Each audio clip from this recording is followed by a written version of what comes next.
Alors maintenant, la taille de l'image. Dans le menu image, la fonction taille de l'image vous donne accès à la définition de votre image. Définition et impression. La définition, c'est le nombre de pixels que votre image contient. C'est ça qui va caractériser la qualité de votre image. Cette image contient 600 pixels par 600 pixels.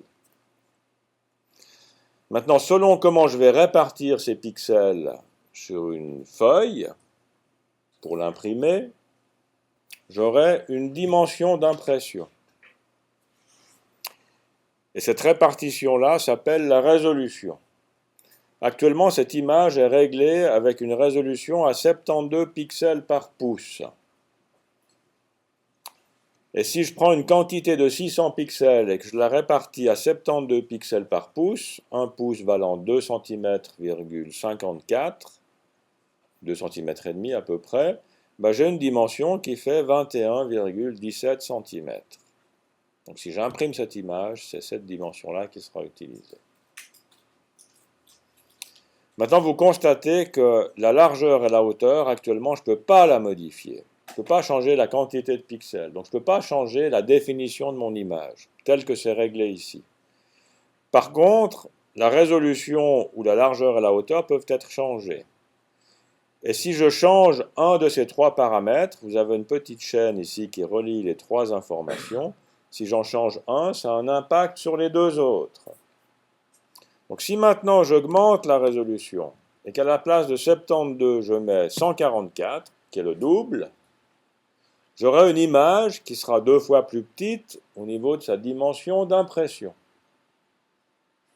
Donc 21,17, si je divise par 2, ça fera à peu près 10, des broutilles.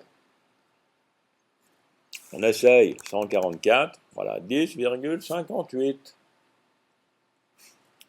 Mais la définition n'a pas changé. Et si maintenant je valide ce changement, clic, à l'écran, j'ai absolument rien qui a changé. Donc je vois toujours 100% ici, je vois tous mes pixels. Mais par contre, si j'imprime mon image, elle sera 2 fois plus petite maintenant qu'elle était avant, parce que j'ai changé sa résolution.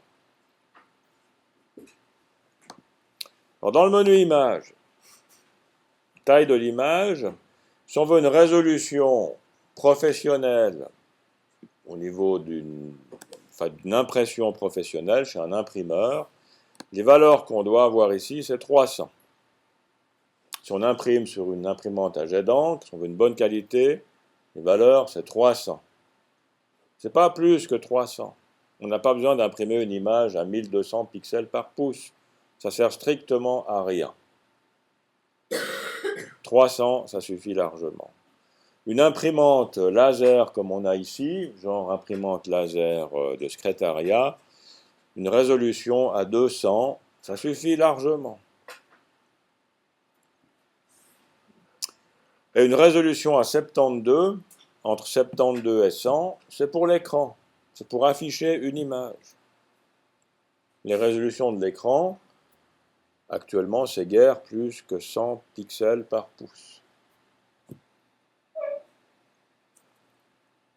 Alors pourquoi est-ce qu'on n'a pas besoin d'aller plus loin que 300 pixels par pouce pour une impression professionnelle? Ça sera l'objet de la prochaine vidéo, si j'arrive à me faire comprendre. Il paraît que ce qui se conçoit bien s'exprime clairement. Alors on verra la suite.